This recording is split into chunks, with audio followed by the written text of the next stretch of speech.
3 months into my pregnancy, my husband suddenly asked for a divorce. I rushed to find him, only to overhear him chatting with a friend, claiming he had been reborn, that he'd come back in this life specifically to make things right with his childhood sweetheart, Delia Pruitt. His friend was stunned. "Are you out of your mind? Your wife is 3 months pregnant? Aren't you afraid she'll get so angry she'll terminate the pregnancy?" James Stevens laughed it off, utterly unconcerned. "Why would I worry? Linda Hayward went through 10 rounds of IVF to finally get pregnant. There's no way she'd just throw that away. Besides," he continued, "if she divorces me, she can go back to her parents. But Delia has no family. After divorcing that deadbeat, she's been raising her kid all alone. Do you know how hard that is? I've got it all figured out. Once Delia's child turns 10, I'll go back to Linda. It's only 5 years, no big deal." I stood frozen outside the door, numb to my core. My fingers moved on their own, dialing a number. "Hello. I'd like to schedule an abortion as soon as possible." Later, James deliberately arranged for us to finalize our divorce on the same day he and Delia would register their marriage. But this time, things were different. That day, the man who had always been so aloof, so coldly composed, looked like he'd lost his mind.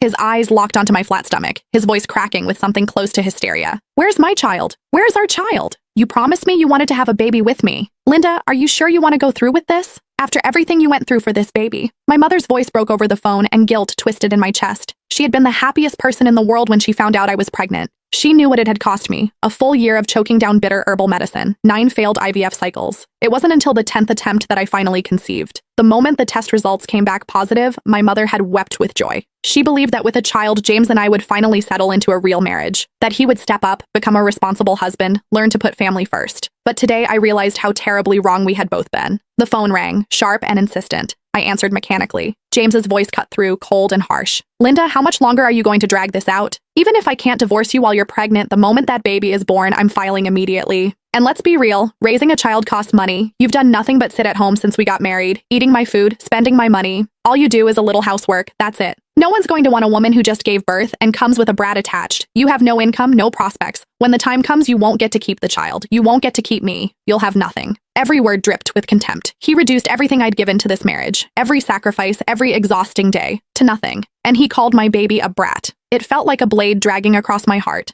slicing it open all over again. "James." My voice came out quiet, steady. He went silent on the other end. "I agree to the divorce." A pause. Then his tone shifted, bright with barely contained excitement. "Really? Great. Let's do it in 5 days." His voice softened, turning almost coaxing. "Linda, don't worry. I just want to take care of Delia and her child. I won't cross any lines. Focus on your health. Have the baby safely. I'll come visit you and the child once a month. I've already bought so many clothes for the baby. I even picked out a name." He sounded almost giddy, but my mind was already drifting, detaching from his words. In that moment, I knew I had truly let him go. A soft chime broke through the haze, a text notification. My gaze dropped to the screen. "Dear Ms. Hayward, your abortion procedure is scheduled for 3 days."